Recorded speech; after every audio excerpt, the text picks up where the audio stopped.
All right, good morning, good afternoon, and good evening, wherever you are from all over the world. Welcome to our ICS Institute of China Studies from University of Malaya in collaboration with ICMAS Institute for Malaysia and International Studies at National University of Malaysia.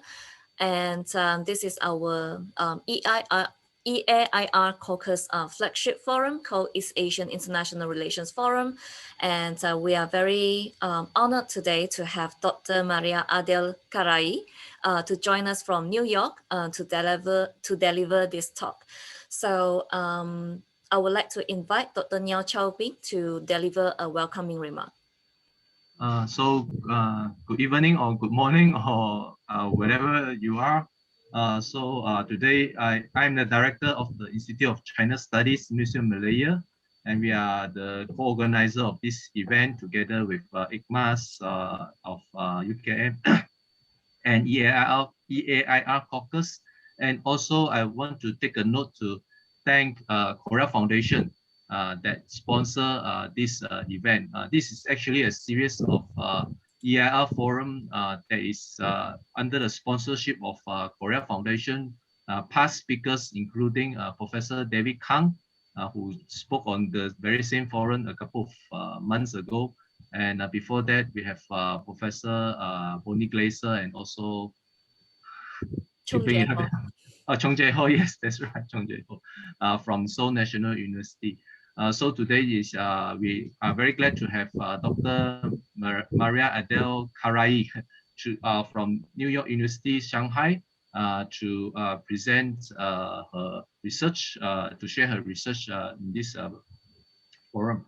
That is just very brief opening remarks. I think Dr. Hu will also give a bit more introduction to our speaker today. All right, I hope that everyone will enjoy the talk today. Thank you. Thank you so much, Dr. Niao, for your welcoming remarks. So, ladies and gentlemen, all participants in this Zoom forum here, Dr. Maria Adele Carrai is Assistant Professor of Global China Studies at New York University of Shanghai. Her research explores the history of international law in East Asia and investigates how China's rise as a global power is shaping norms and redefining the international distribution of power. So she's also looking in particular at the economic, legal, and political repercussions of Chinese investment and economic engagement in Europe and Africa. And therefore, it is our great honor to have her to talk about the Eurasia connectivity and the competing visions for the future. So prior to her current appointment, she is also a recipient of a 3-year Marie Curie Fellowship at KU Leuven, and she was also a fellow at Italian Academy of Columbia University, Princeton, Harvard, China, and the World Program, Max Weber Program of the European University Institute of Florence, and New York University Law School. So I would like to also take this opportunity to introduce Dr. Carrai's book, titled Sovereignty in China, A Genealogy of a Concept Since 1840, so which is published by Cambridge University Press in 2019. So we look forward to hear more from Dr. Maria Adele Carrai about today's topic and also her understanding about China. So Dr. Carrai, the screen is yours. So thank you so much for this very kind introduction and for having me today. It is a great honor to be part of this excellent series with many top speakers that presented before me. And a special thanks to my colleague and friend Cheng Quick, to Dr. Niao Chaoping and Dr. Ho Chiu Ping for their kind invitation, and also for the ICS-IKMAS-EAIR.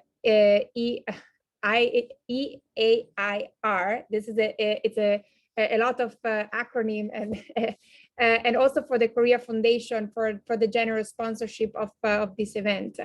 And my talk today is entitled Reengineering Eurasia, Competing Visions for the Connectivity of the Future. But why Eurasia? Why connectivity? And who is reengineering the region?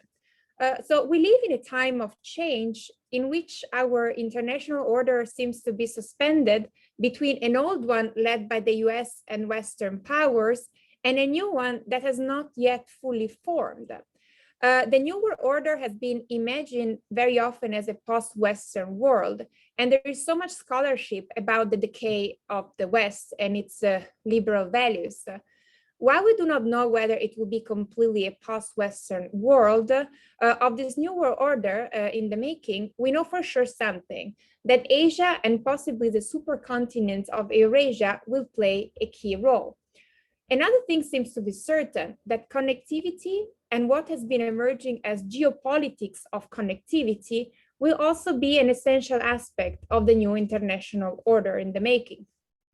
And the geopolitical competition for connectivity in Eurasia and the very meaning of connectivity promoted by different powers matters greatly today for the way these connectivity policies might transform the geography of political affairs, but also the norms, views of orders, standards, as well as development and cooperation mechanisms.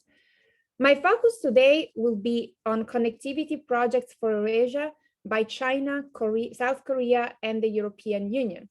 But before looking more into details at these initiatives, I want to talk about geopolitics of connectivity. So connectivity seems to have become a key term in the past few decades. Think about globalization that would not be possible without connectivity and interdependence, but also more recently, the internet and digital connectivity. We, like, even this pandemic without this kind of connectivity will be, I don't know where we will be. But also in the geopolitical realm, we can observe an increased number of projects that revel in their understanding and imagination of regional and global connectivity. Connectivity seems a neutral term, and it was used originally in the world of computing to describe a state or capacity of being connected. However, connectivity and these emerging connectivity projects and the infrastructures required to create this connectivity are very far from being neutral. As a matter of fact, it is innately political and have broader geopolitical implications as it describes how actors, mainly states, if we are in the geopolitical context, make strategic use of economic interdependences and network over which they have control. And think recently how the pandemic and the political reaction to it have showed the political significance of connectivity, for instance. And connectivity and interdependence can also be weaponized. And some states have been able to leverage interdependence relation to coerce other states. And this might well happen, continue to happen in the future. And in a world in which everything can become a matter of war, global networks, being financial, commercial, infrastructural, digital, or others that allow for connectivity by increasing interdependence among states are actually enhancing the risk of security issues. And what's at stake with this new geopolitics of connectivity is a very meaning and nature of connectedness and how the future world will look like, not only geopolitically or geographically, but also normatively. What values and what kind of order will be promoted through these connectivity initiatives? But let's now briefly go to the second slide on Eurasia. So here there are like a bunch of like quotes from famous geographers, political scientists that all discuss the importance of Eurasia as a region. And so Eurasia has been the embodiment, if you want, of connectivity. It has been considered the land in between that connects Europe and Asia for centuries. And of course, it is also much more than that. And these territories have their own agency, and even empires that rule over the vast Eurasian land had to adapt and absorb local practices. And some of this empire really originated, the largest empire originated from this land in between, these people in between. And so originally Eurasia is a geographical notion that refers to the biggest continent, the combined landmass of Europe and Asia. But this is not the definition mostly used, as it more often refers to the land in between China and Europe. But what land in between? And what is the boundary between Europe and Asia? This is pretty much unclear, And if one goes beyond the geographic definition of Eurasia as a continent, then we are a bit in trouble because there isn't really a clear cut, and there is much disagreement. And also geopolitically, the word has several different meanings, reflecting the specific geopolitical interests of each nation. And here it will be used loosely, the notion of Eurasia. And most importantly, what I'm interested in today is how the idea is constructed. The idea of Eurasia is constructed by the countries that are planning the connectivity of Eurasia or are planning to re-engineer Eurasia. And regardless of the definitions, the idea of Eurasia has generated many geopolitical dreams and imaginaries. One of the most famous is a definition provided by the famous geographer and father of geopolitics, Mackinder, in 1919. And he defined the steppe-land core of Eurasia as a pivot area that held vast resources, and that whoever gained access to those resources might be able to achieve world domination. His vision is considered outdated today and well before then today, but his idea have been nevertheless quite influential, like the one that economic organizations of large land spaces is essential for any political power. But even more importantly is the idea of Eurasia as a heartland that is echoed today in Eurasian dreams and some of these connectivity projects. And here we can see a more recent book of Bruno Massari in 2018, that he argues that we entered the second age of globalization, where borders become increasingly diffuse, but cultural and civilizational ones do not, giving rise to a permanent, unstable compound of heterogeneous elements. This is the Eurasian age. I'm sorry, I misspelled. I think I did a mistake in copying the sentence, but he basically argued that we are in this new Eurasian age, and that the Eurasian continent will be key for the future.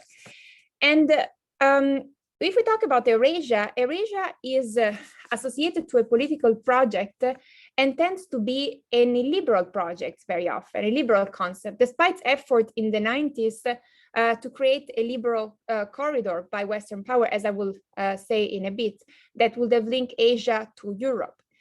And there's been a divide between Europe and Asia, Europe being democratic, liberal, and the stronghold of Western rule of law and constitutional order, while Asia will be not democratic and liberal, and Eurasia being really, as I said before, more of an illiberal, on the liberal spectrum.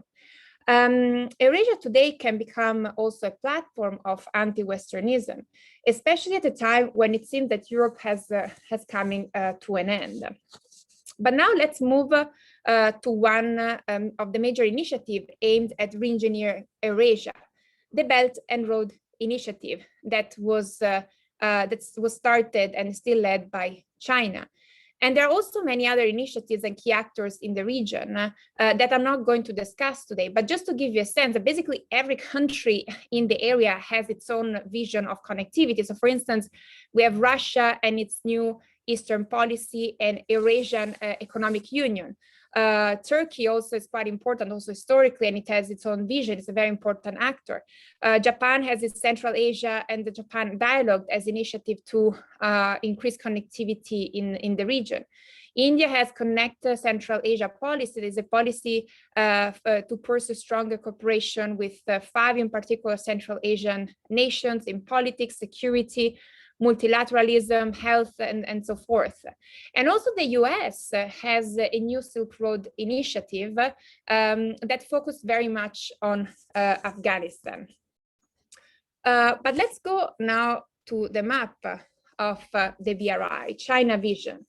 So the BRI was launched by Xi Jinping in 2013, and it is a global infrastructure development project to invest in more than 17 countries, and it aims really to foster connectivity. Connectivity is a key term that comes back over and over again in this BRI project. And Central Asia is a key link for the BRI that connects China and Europe. Europe in the map also that we see seems to be really the final destination of the railroad, the economic corridors and everything, like, that China aims to Europe, also because it's one of the largest market, a very important market for China. And the BRI holds promise for extending the Eurasian land bridge to include both the current China-Poland mainland to Western Europe and a China-Istanbul mainland with spurs to the Middle East and North Africa. And the Chinese maps that have been published since 2013 highlight a route to Europe south of the Caspian Sea through Iran and Turkey as well. And its objective is to create a more unified market in the region and restructure the order of Eurasia. Great, but we talk about Eurasia and reengineering Eurasia, but China doesn't really talk about Eurasia when it talks about BRI. But it is a country that is recreating and reengineering it. And the reason for that is that China doesn't really care much about Eurasia or to be similar to Europe because it has its own civilization and a long tradition. And it thinks really more in terms of like a global vision of the region rather than in a compartmentalized regions. But why the BRI in China? So geopolitically, so China geography is not really optimal. It has a land and sea border with 20 different countries, the most of any other country in the world. And on these borders, there's many disputes that are still unsettled. And if you look toward west of China, there is an expanding desert, and there's also a lot of ethnic tension. Think about Xinjiang or Tibet. And besides access to energy, China, through Pakistan and Burma, is really trying to access the Indian Ocean.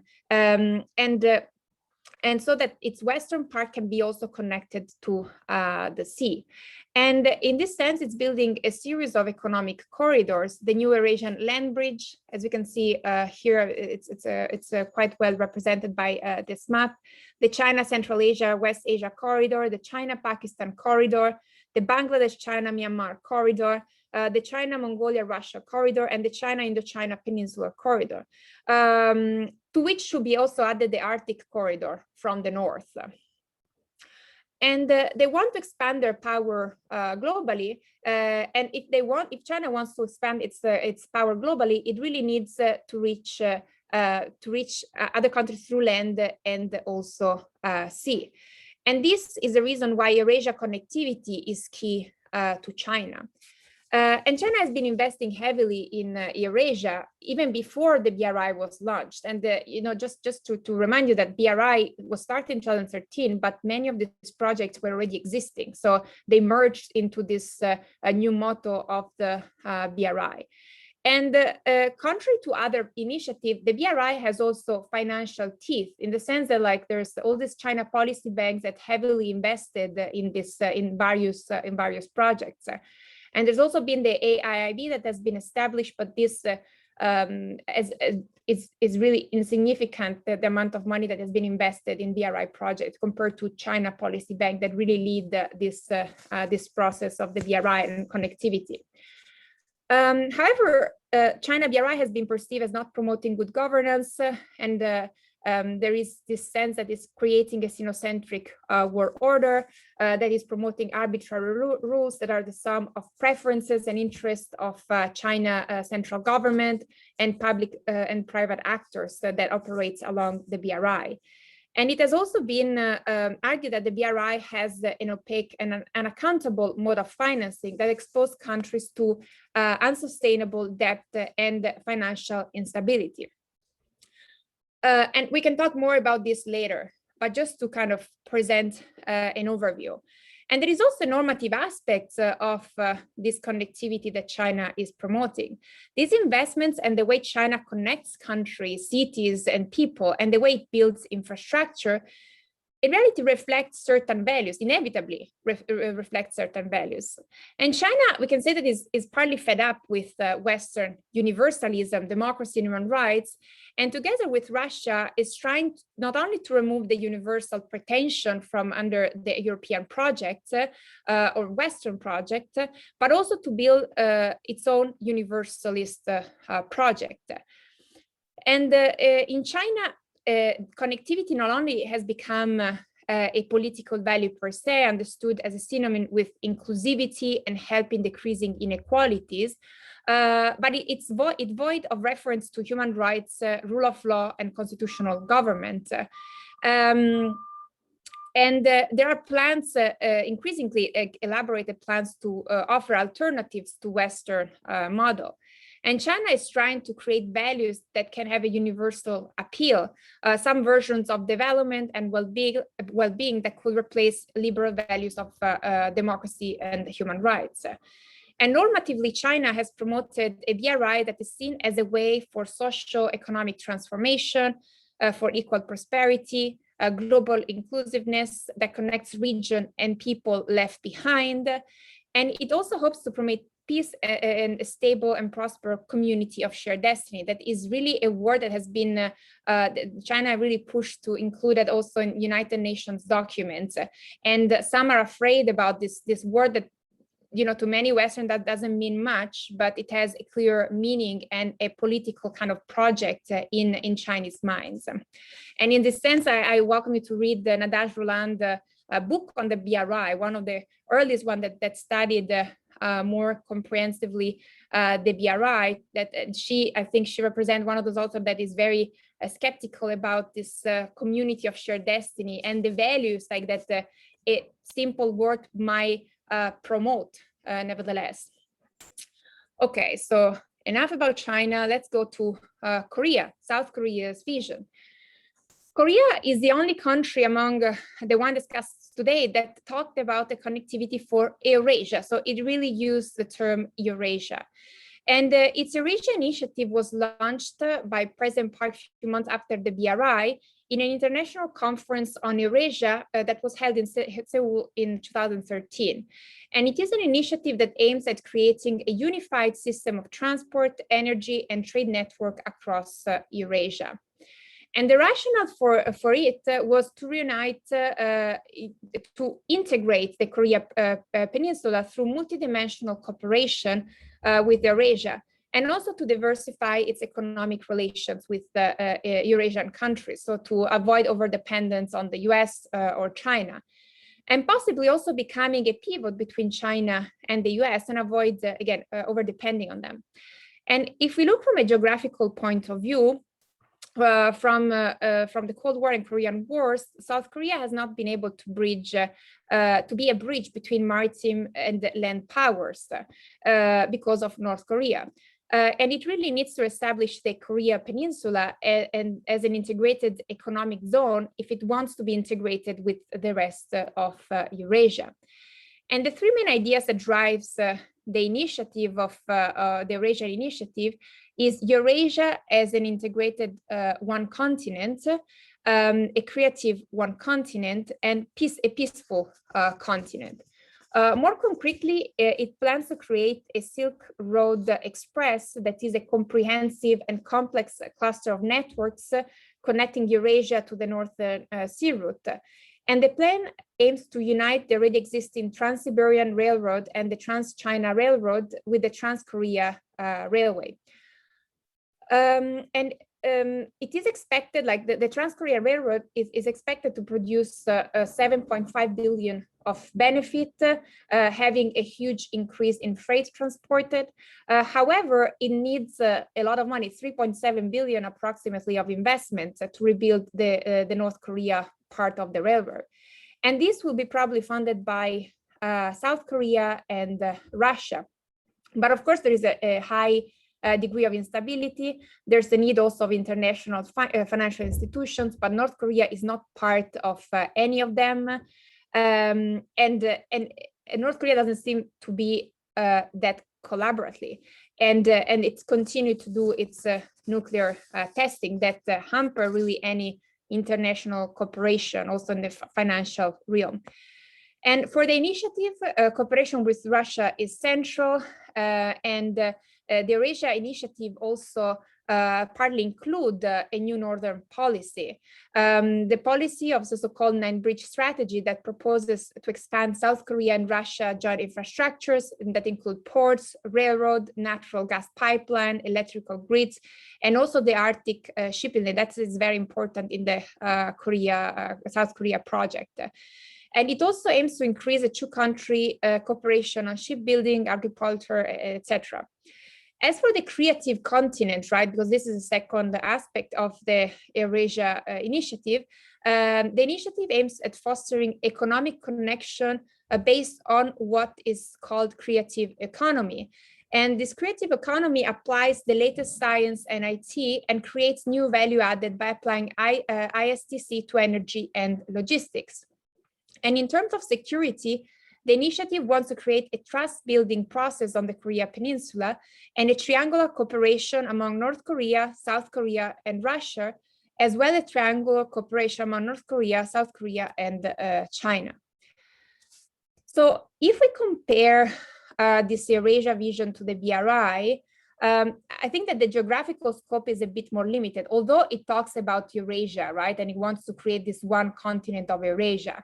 And it can be really summarized, this Eurasian Initiative, with this new version, updated version of its Nordpolitik, and a new effort to reach out to the traditional allies of North Korea with the goal of normalizing the relationship with China, Russia, and North Korea.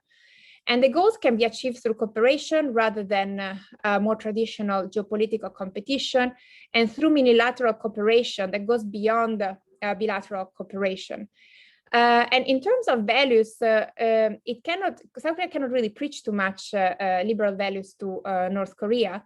And actually, this initiative doesn't have as much normative impulses like European Union that I'm going to discuss in a second.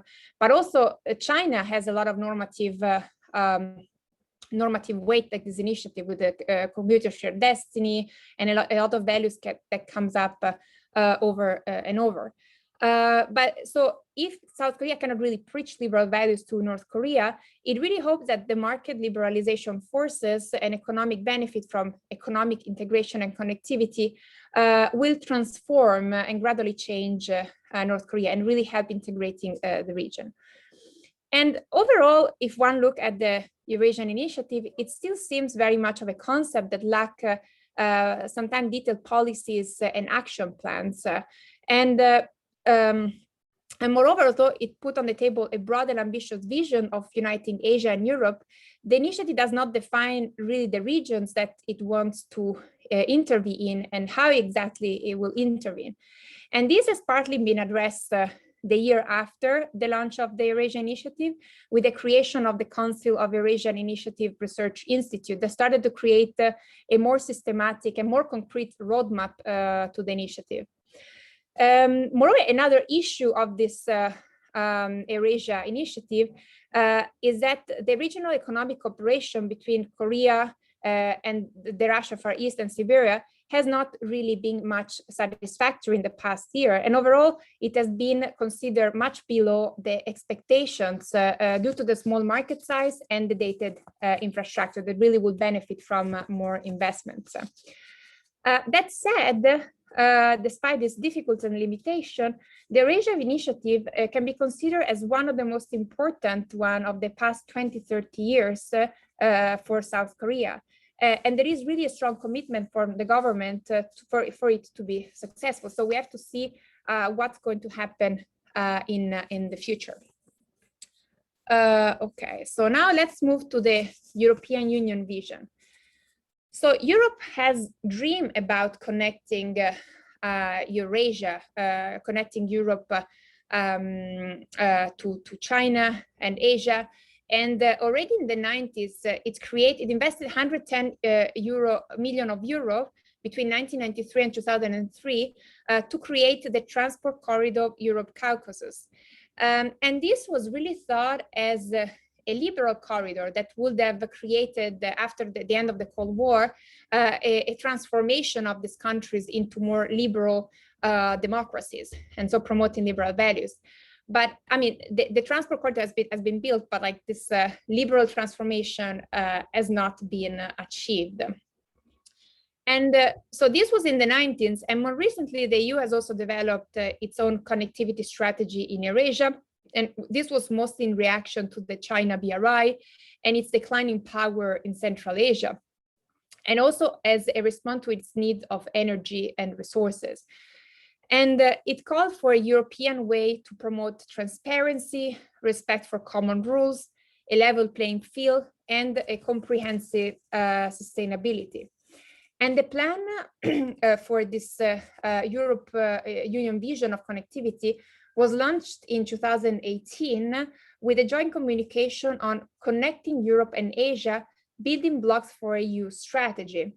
The joint communication acknowledges the European Union experience in creating its internal market through sustainable, comprehensive, and rule-based approaches to connectivity. And it proposes that the EU engage with its Asian partner along three lines in particular.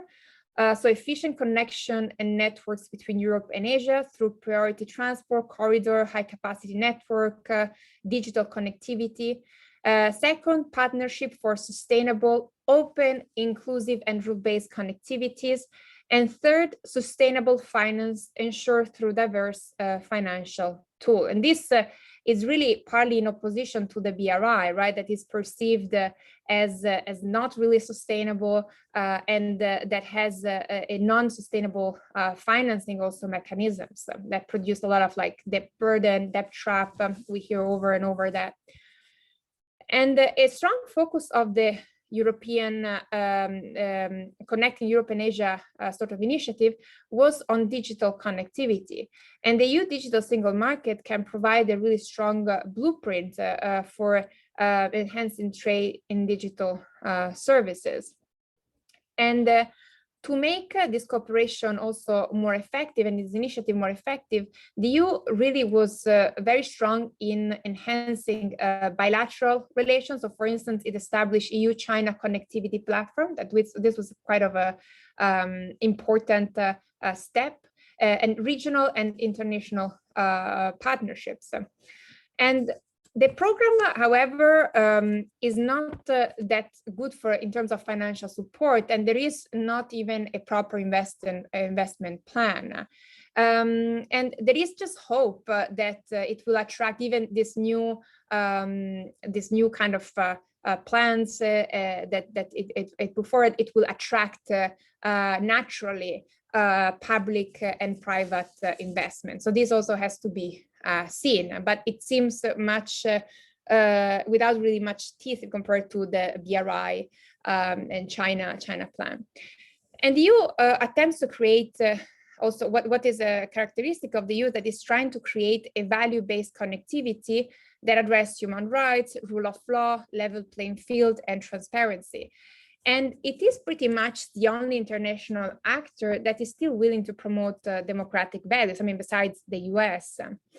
However, connectivity in its vision is not yet a value per se. And one other issue is that the EU is promoting a broad, a myopic vision of integration that is based on its own experience of market processes and technical expertise. And another key issue of the EU vision for Eurasia is that there is not really agreement among EU members about Central Asia and also about the cooperation with Russia and China. And for many, Central Asia is seen as a source of terrorism, so to really stay out of. But also, again, the cooperation with China and Russia, I mean, different countries have different visions. And now there's also this 17+1 mechanism in Europe, where countries in Central and Eastern Europe are supporting China. And it's a mechanism that is separate from the European Union. So this is kind of reflects this division of the European Union, for which it will be hard to promote a coherent normative vision also based on human rights, rule of law. Plus, there is really this sort of decadence from within of Europe and some of the democratic system that have been seen with much more skepticism in the past year, especially also during this pandemic in a way. And so this is also another slide about the European way of connectivity.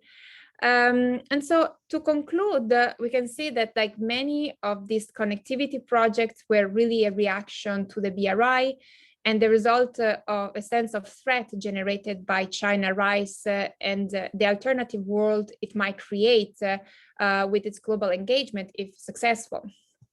And although it is unlikely that China BRI will come to encompass Europe all the way to the Atlantic, it is interesting to see how the fear and at the same time the attraction to China model for some of the country concurs to a growing skepticism about the liberal world and the robustness of democracy and what the EU should represent, as I just said before.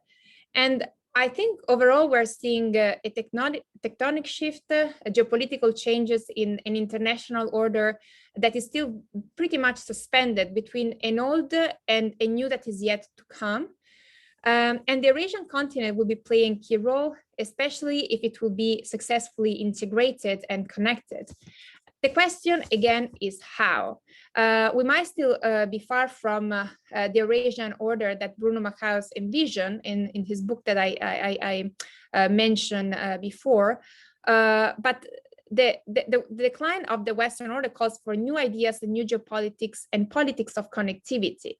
And besides geographical and geopolitical changes, one big question is whether how this connectivity initiative would promote a shift from a rule-based order to a one that is more illiberal and that create and support economic and more transactional cooperation, but without really many of the values that were so key to the liberal order. And how will the BRI and these many other initiatives collide or converge, and how they will shape the economic and political landscape of Eurasia supercontinent is a question that pretty much remains open, as well as how the people of this land that is considered in between, right? This land of no one, but it is of people, how these countries and its people look and accept or reject the futures of connectivity that are offered by this initiative. And this also has to be determined. We don't know yet.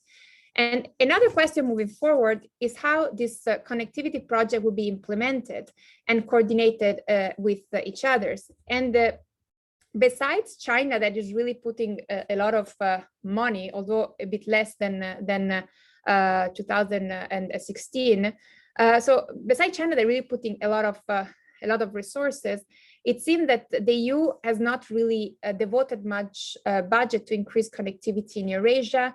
Although use trade with Central Asia has increased in the past decade, European firms still complain that they do not feel backed up by their government in the region.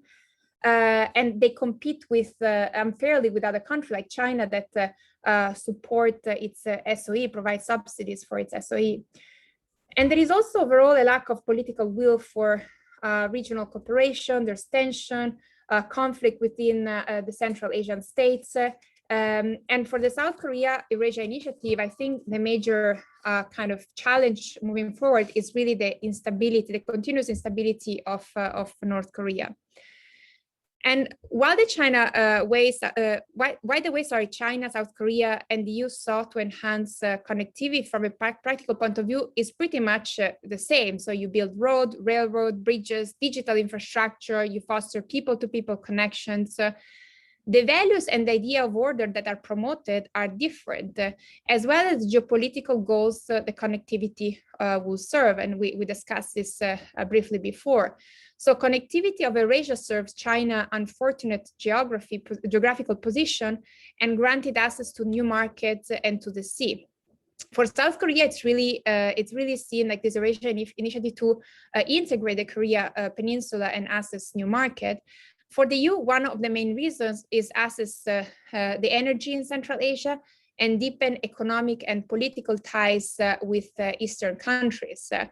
And in its vision of connectivity for Eurasia, Korea has not really promoted much of the liberal values as much as the European Union.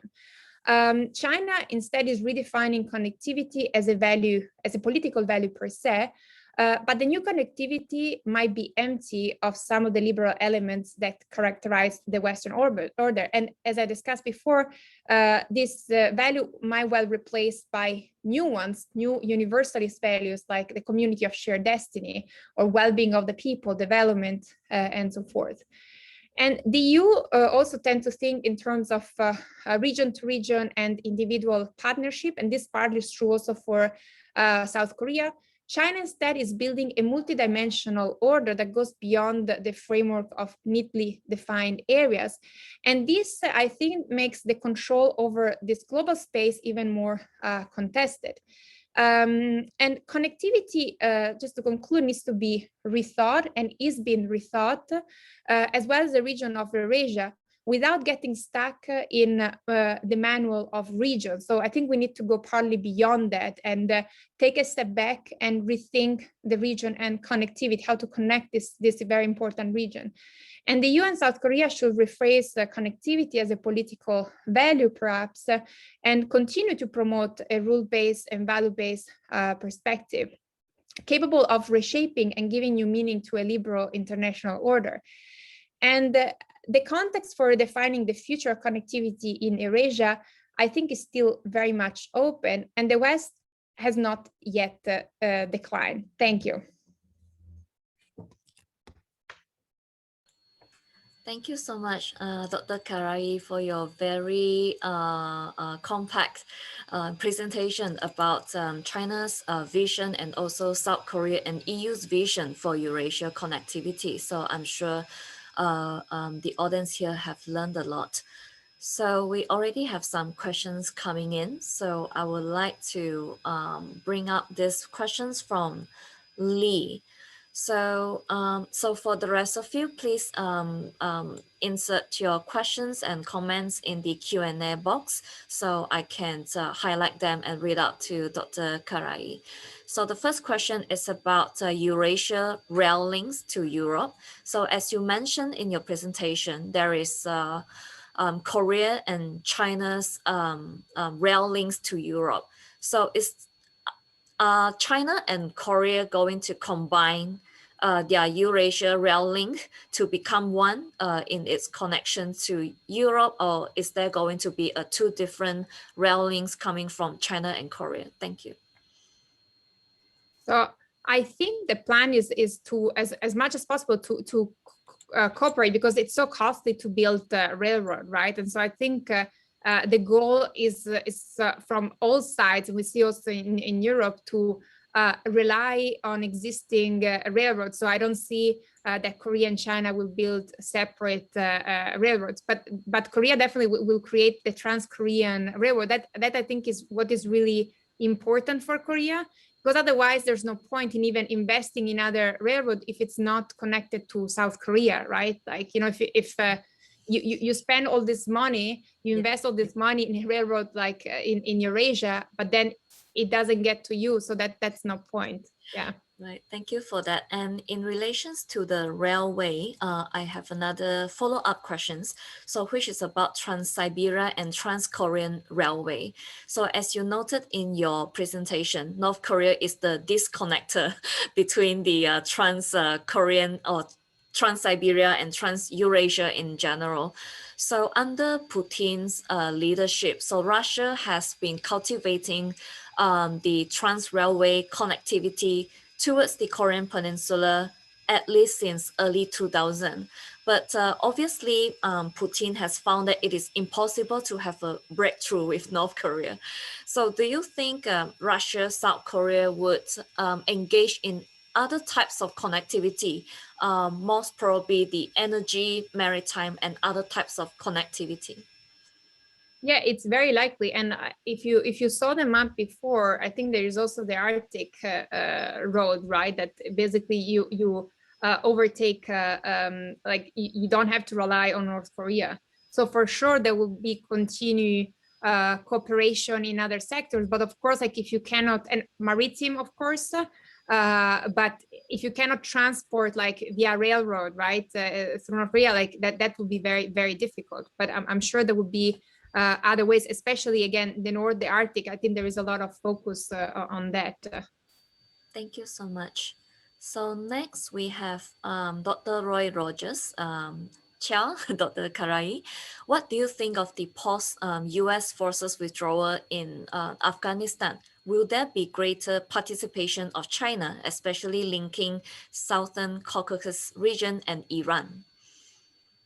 I mean, it's a very dangerous and tricky terrain, I guess, Afghanistan. But we can see, and I'm not an expert of the region, but we can see like the railroad, like that it goes south of the Caspian region, south of Caspian Sea, that if it's successful, like we also don't know, like, you know, there's so much uncertainty about the future, like even projects that have been built, if you look at Pakistan or so, that there is now this Gwadar port, the Pakistan economic corridor, but how successful it will be, it's so I can see increased engagement, but even from that increased engagement, it doesn't automatically follow that China will be more influential or will be successful or not. But definitely, I think is an area that is China is interested in and is part of its vision, right? Then translating the vision into an actual plan, into reality, there's of course many challenges. Right. Thank you so much for that response. So the next question is from Alfred Fernandez. So he asked about which country has come up with the heaviest financing among these groupings, and how do these countries plan to realize their investments? Have the access to markets in Eurasia been oversubscribed? Yeah, so there is thank you for the question, and there is tension because as I also mentioned in the introduction, there are many initiatives and many actors that are already invested in the region. First, among all, Russia, right, is a core, like especially Central Asia. I haven't talked about Russia at all, but like it's very natural that you know, Russia has many interests. And in terms of financing, China so far has been the largest, like among the three kind of European Union, South Korea, and China. China has been the largest investor in this region through its policy bank. China Exim Bank has been one of the leading financer of this project, and plan to realize their investment. How do these countries? So these countries, you refer to China, South Korea, or European Union, or also host country, recipient countries of its investments, and how does it? And there is, I mean, sometimes I feel like there's more the idea of you know, of this land is more of a sort of dreams, like, you know, this. That we discussed already, that, you know, this the pivot, the heartland of Eurasia, and in reality we don't know how much this investment will pay back, will pay dividends to the countries that invested. But I don't think it's just a matter of economic returns, or like assessing new markets, emerging markets that might be generated through this new connectivity. But I think it's also a matter of geopolitics, of strategic, like military security in these regions. So the markets are probably oversubscribed, but there is more than markets and that drive these countries to invest in the region. And really, I think the political and security aspects are very important here. Thank you so much. So I would re-raise Dr. Roy, who has a follow-up questions which is relevant to this question. So how is Russia, being a traditional power in Eurasia, responds towards the BRI? And I think Dr. Roy also wants to know about Russia's response towards South Korea's Eurasia Initiative and also EU version of Eurasia strategy. Okay, so I don't know how Russia has responded. I mean, but I think that the South Korea initiative is, I mean, it's good for also Russia potentially, right? Because it's connected to South Korea. it helps stabilizing the Korea Peninsula. So that's also good for Russia, right? Like to have a North Korea, an unstable kind of regime there, it's not safe for Russia per se. So I think it sees with good eyes, and it's not a threat. The South Korea Eurasia Initiative to Russia, like in the, you know, for security, or like, you know, also the amount of money that will invest is not that huge, and probably there are synergies. I think the BRI might be considered more of a threat to Russia, but China so far has been out of like security, has not installed any military presence, doesn't have any military presence in the area. So if that happens, probably Russia will start to maybe react, and maybe eventually it will react. I think so far it's there is a lot of interdependence, a lot of benefit also from Russia, like exporting energy to China. And but yeah, moving forward, I don't know how Russia might become, how sensitive to like Chinese increased presence in the region, right? And how quickly also these things might transform, because now it's fine, right? Now there's no military bases, now it's just economic, or, you know, and things that might also be beneficial for Russia in terms of like railroad or connectivity, pipelines. But then how quickly in the future this might be transformed into like a political leverage to China. So that's something that is maybe will become a source of concern. So in relations to that, I want to push further about this China's Silk Road across and Russia's Eurasian Economic Union. So as some of the scholars has pointed out that this is a competing view of the regionalism of some sort, which is non-Western, especially from European perspective. So Russia and China are often being seen as ally or partners on the United Nations Security Council, and also on a range of issues, including the United States, North Korea, and also towards Japan. So do you think there will be more convergence between these two powers over the Eurasia, even though they are also the two major powers leading the Shanghai Cooperation Organization? Yeah. So this is a great point, and definitely they share a lot of kind of even values or vision, like illiberal vision, illiberal future for this Eurasian region. So that's for sure something that they have in common, and also in the international arena, they cooperate, they align together, opposing some of the more Western power approaches. That said, I think it's possible, but they have their own also vision. And I think China, they have both very strong civilizations. And so, for instance, in terms of values that China projects into there, like, you know, this community of shared destiny, it's separate. I think that they still want to have some sort of both illiberal, if you want, and so on that level, probably they are on the same page, but they also want to maintain a distinct vision in terms of values that are promoted in this in the region. And China definitely it's much more good in its rhetoric, right? In its propaganda of the BRI and you know, development and again community of shared destiny than Russia. We don't really hear what is Russia promoting. I mean, it's not as a hit as a BRI, right? Everybody pretty much knows about the BRI, and I think many people have heard about this obscure term of community of shared destiny. From Russia, we don't really know. Besides that, it's illiberal, that it opposes some of these liberal values. We don't know what kind of norms will inject into the Eurasian region.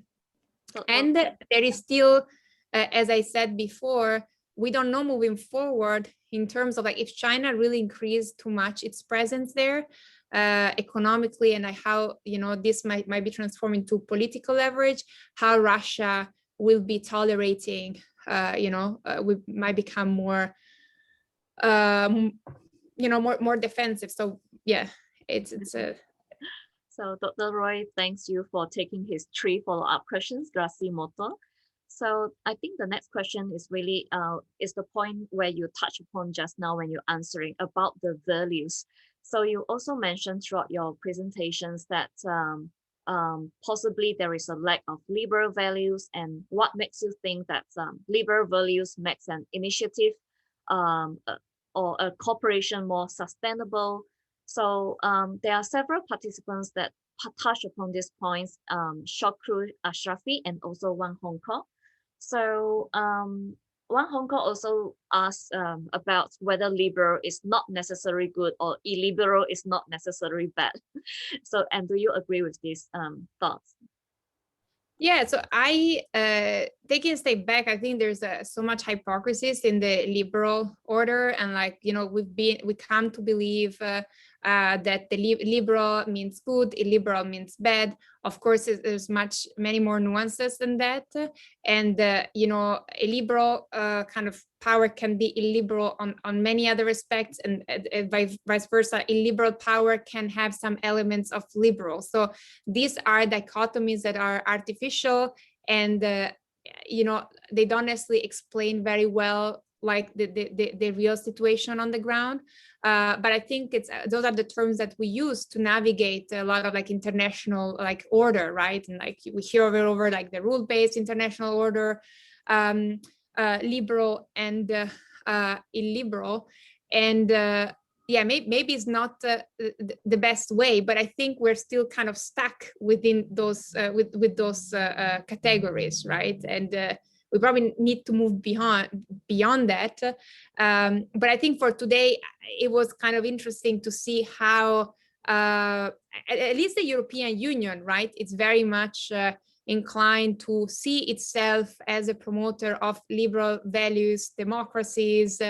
But these are kind of, they start to partly crumble. Even the distinction between liberal and illiberal might be crumble together with kind of Western more domination. Yeah.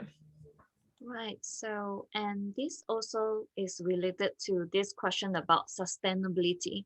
So one part of it is the sustainability of Eurasia policy or strategy. And the other parts are as raised by Professor Corrado Letta of Asia Europe Institute in University of Malaya here. So he wished to raise 3 points. So the first point is about the world is in need for new sustainable, clean and green infrastructure. Secondly, is that connectivity generates high rewards such as infrastructure and achievement of sustainable development goal by 2030. And thirdly is that connectivity has triggered fierce global competition.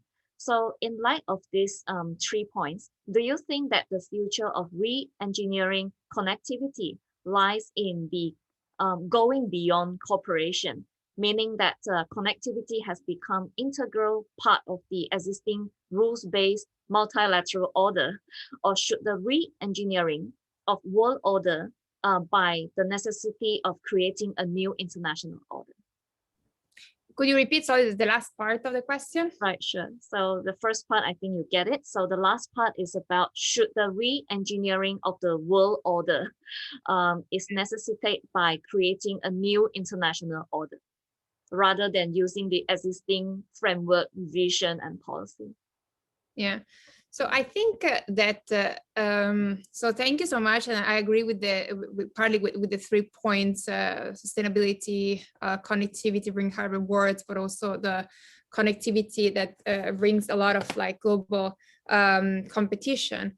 And I think the new world, the world order in the making will rely so much on existing institutions, and also connectivity. It will, but I think some of the values promoted will be probably different. So it will be probably more open to different set of values. I think before it was like, you know, it was very universalist vision of the liberal world, and so, and also very, in a sense, authoritarian, because like there is one way right? Even the European Union, like the way it promotes its integration, it's based on its own experience. So as I said, it was very myopic in moving forward. And probably also the previous international order was partly myopic to the experiences of other countries. And this probably will change. It has to change because you're dealing with other great power that comes from, they have a different history, different civilization, and they come with their own kind of set of interests, values, and histories. But the institution that will be used or the frameworks might be the same. So, for instance, if you look at the AIIB that was created and is led by China, it operates. It's basically a copy of World Bank kind of charter. So it operates within the same kind of set of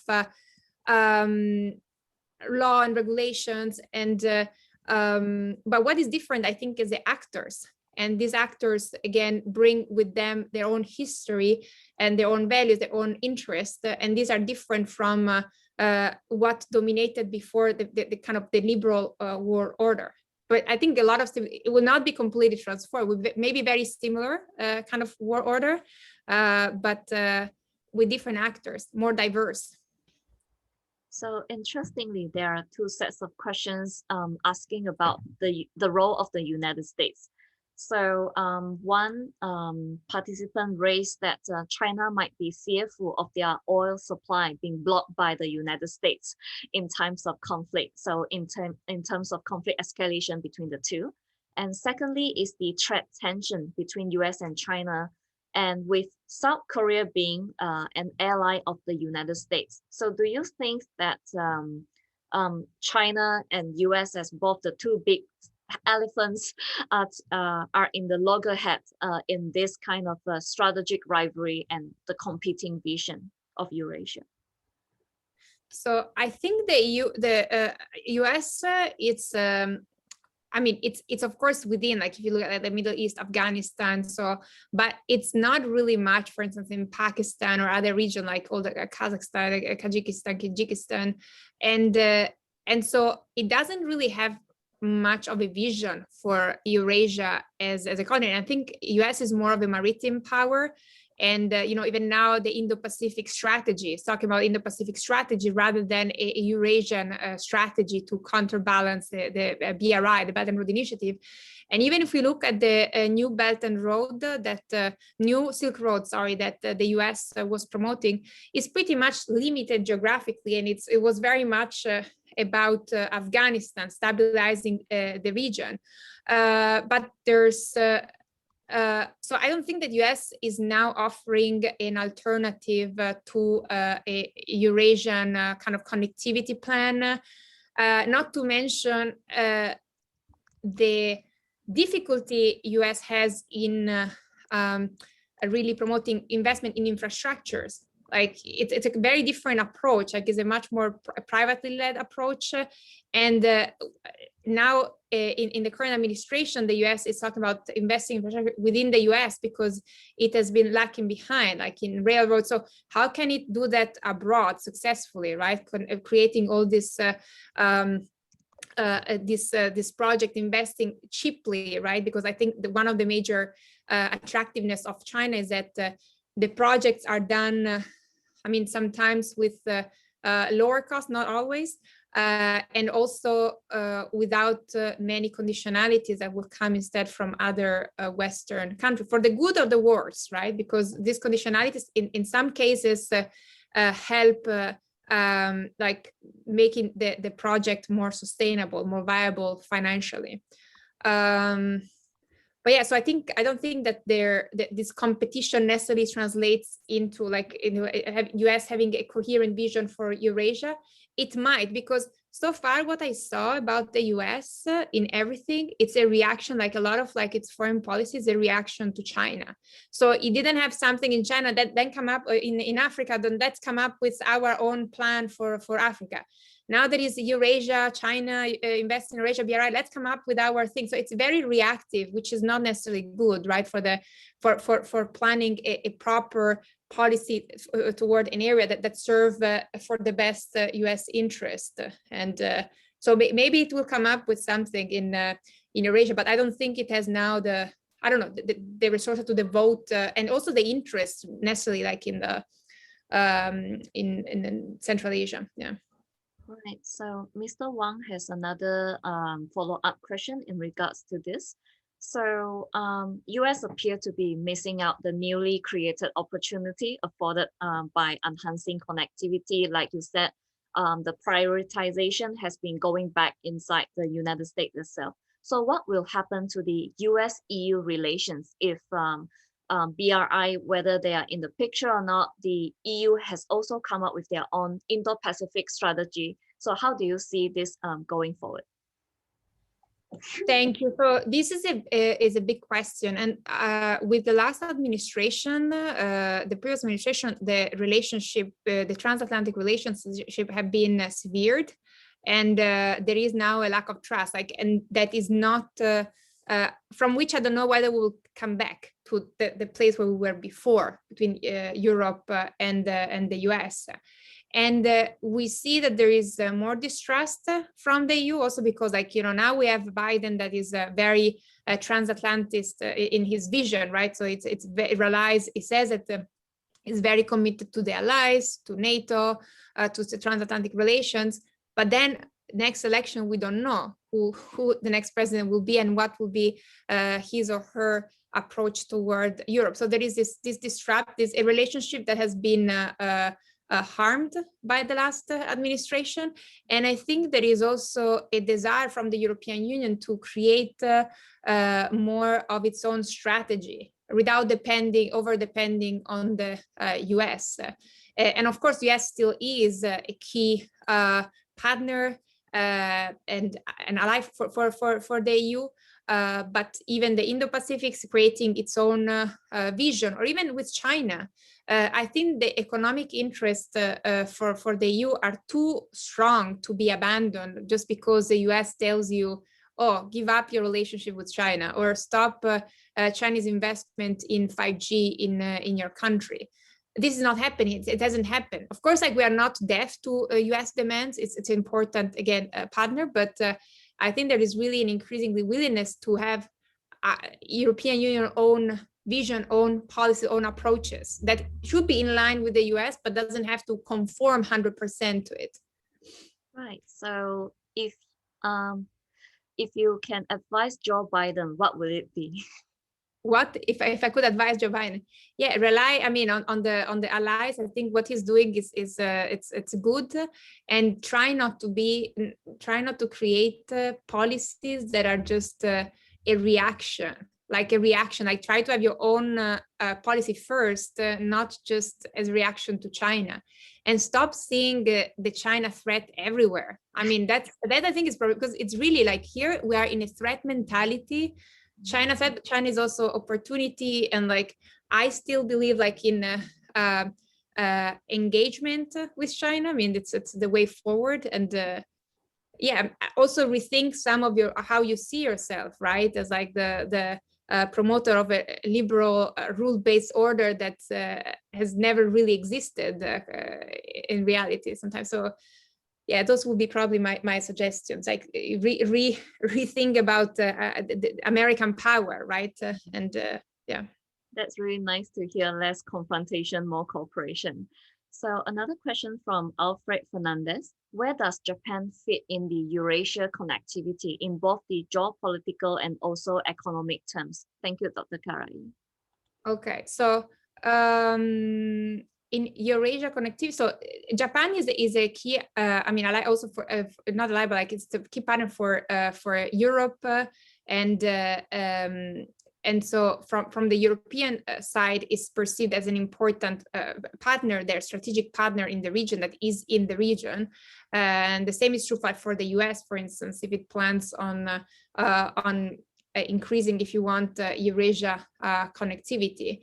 And it's if we use the dichotomy liberal-illiberal, of course, Japan is a Western power, and it's a liberal power that can balance China and Russia. I mean, of course, it's a smaller power than those two, but I think it can be seen as a as a liberal kind of element there. But yeah, so that's my view in economic terms. I mean, it's also very important economically, and like, you know, the integration of Eurasia will definitely include also Japan. Yeah. So the next two questions with regards to the geographical scope. So how do you define Central Asia and also Middle East in this Eurasia connectivity? So is there any energy resources of Central Asia that is detrimental to the Caucasus, Azerbaijan, and what else is in Central Asia? And also, does BRI impact on Middle East economically? Yeah. So how Middle East, I mean, there are of course geographical definition, but also for Central Asia, as I discussed at the beginning, it's sometimes not that clear what country belongs to that, like what is Central Asia. We can use like more geographical definition, but then there are countries that are in and out. And so I will also refer to how the area is constructed and understood by, for instance, China or by European Union.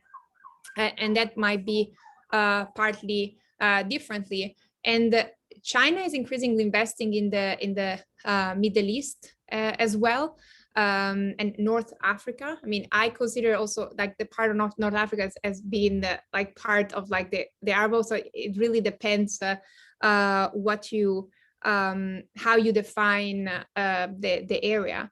And is it written here what is the name of the BRI on the Middle East economically? So I don't know exactly, because there are experts. The problem with when you talk about BRI is that BRI covers everything, like even, I don't know, Latin America, and I'm not an expert on that. There are studies on that, and I'm happy to suggest them, like if you write me, but I'm not the expert, so I cannot really speak with authority about these issues.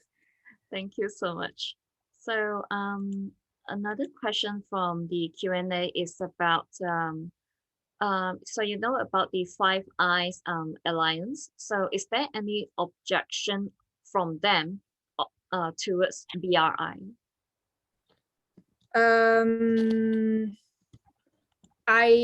So one second. There is definitely, I mean, not objection toward the BRI. Besides, I mean, United States is the only one that has not is not part of the BRI, didn't sign any MOU, is not part of the AIIB that is considered as the institution that finance BRI projects, although is not really the case, because most of the BRI projects have been financed by China policy banks. And in terms of like Australia, I mean, Canada and New Zealand, I think in the UK, it's a mixed kind of, they have different interests. And I mean, for instance, in the UK, China is investing hugely. I think when UK was still part of the European Union, was a country where China invested the most. So you cannot really sever ties, and it's also part of the AIIB. I think besides like really United States, the other countries are not, I mean, they're hesitant to jump into the BRI, and but they're not as negative and hostile as the United States. Right, thank you so much. So finally, a question related to ASEAN. So from soon-to-be Dr. Lam Chung-hwa, do you foresee ASEAN to propose its own connectivity vision which links Europe to China or India? That would be great. I think that would be really fantastic, because that would be a really multilateral effort, like not just one single country effort to reconnect Asia and Eurasia to Europe. I hope it will take place, and maybe do something like China did with the BRI, and just launch a new kind of initiative with a fancy name, and then include a bunch of existing projects and investing, like, you know. And I see like ASEAN becoming more of a coherent region. It's still quite fragmented. I think it's not like, you know, a European Union, like, so as a region, it still has a way to go to really integrate itself, but also I mean, it's moving toward more integration. Also with the regional comprehensive economic partnership, right? There's steps toward increasing integration, although we're not there. And I hope it will create its own connectivity vision. Yeah. Thank you so much. So I think related to your presentation content, so this is something that I have been thinking ever since China announced the BRI initiatives. So in regards to its periphery regions, so-called by China, the Bianyan. So when they try to establish a railway line from out of Xinjiang into Europe, so I think you coined the term as problematic regions. So they are bound to face some problem, and they have some concerns over terrorism. So how do you see they strategize in their Eurasia connectivity from China's perspective? Okay, so I think that one reason also why China wanted to increase ties with Central Asian countries is because I mean, there's like a lot of like the Muslim countries, and it was also a way to coordinate if you want action toward and having more control over terrorist groups. And yeah, in terms of risk, what do you mean exactly? So what's more specifically? Like, for instance, there would be some Uyghur separatists or terrorists that would try to sabotage the railway going outwards to Europe. Say. Yeah. So that's I mean, and also the construction, I mean, of these projects. And I think it already had experience in Pakistan in some areas where the people oppose the construction. So not to mention that it will be sabotaged once the railroad is constructed. And probably with increased security, and China will not necessarily have like all the control that it has domestically, right? Because once the railroad, like unless it's patrolled by Chinese troops. And so that might be also a possibility that China then increase its military presence also in other regions, so that it can better control and make sure that the railroad is safe and secure. Yeah, so that's actually a quite a possibility. And we see like, you know, even in other areas where China has to secure its investments, how it's more willingly to dispatch and even if you look at the port of Djibouti, for instance, right, there, like China has like economic interest and like it wants to establish presence. And I see that being a trend that will continue. Thank you so much. So one last question, so which is related back to the relevance of Korea. So again, during the early announcement, seems to be a very little project between China and South Korea. So do you think it is because of North Korea, like by not mentioning North Korea as part of the plan, so it avoid the sensitivities? And but South Korea obviously wanted so much to be part of the BRI initiatives, and they proactively reaching out to China to initiate the tourism Silk Road kind of plans connecting coast to coast from Korea to China. So given the current situation, do you think China will eventually embrace more? And also in addition, South Korea also want to be in the AIIB.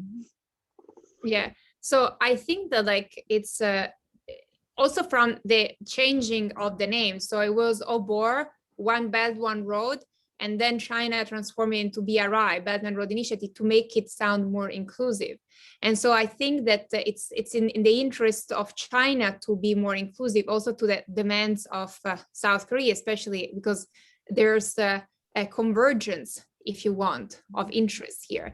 And South Korea is not like European Union that is like promoting contrasting values or like being super critical toward what China is doing. So I can see that there's like a lot of synergies there between BRI, South Korea, and also South Korea Eurasia Initiative, definitely.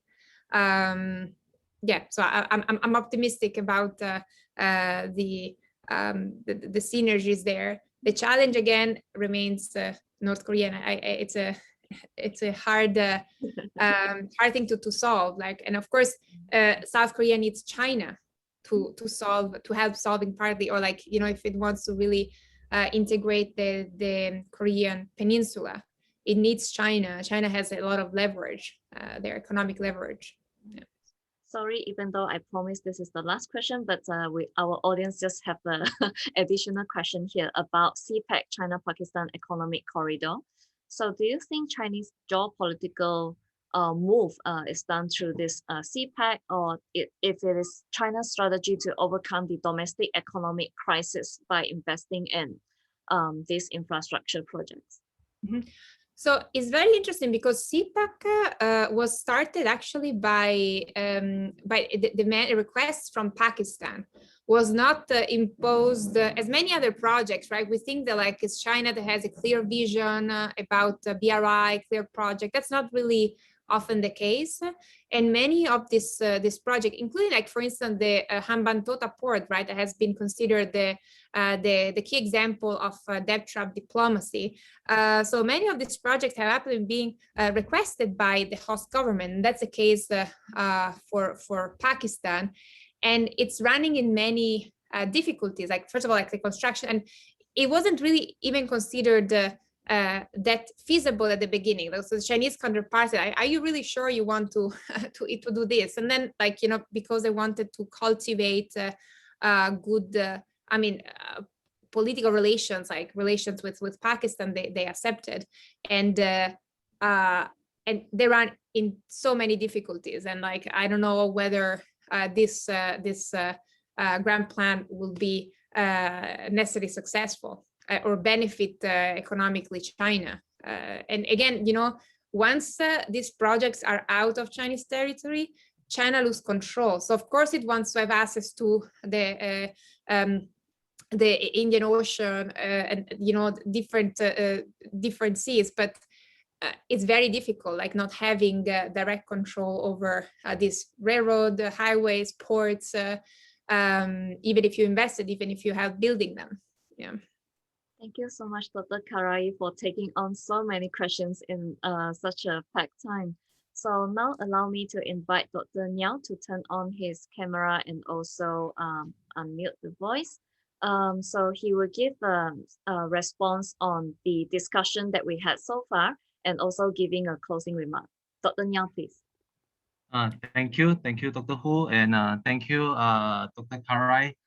You have given us a very comprehensive presentation and handle all the questions remarkably. I can tell that you are trying very hard to get all the questions tackled. So I'm very grateful for your presentation and the discussion today. I just have one perhaps a response in pertaining to the questions of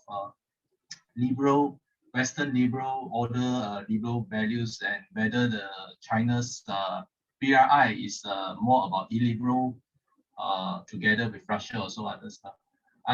My response would be that can we think of it actually as liberal, like amoral, that is actually has nothing to do with liberal or illiberal, and in that way. I think that the possibility of opening up the understanding of what BRI is about is perhaps a bit greater, because it's still away from a binary. Because my view is that China is not a liberal country. Definitely, it's an illiberal power, but it's not necessarily promoting an illiberal world order. It's promoting perhaps an illiberal order.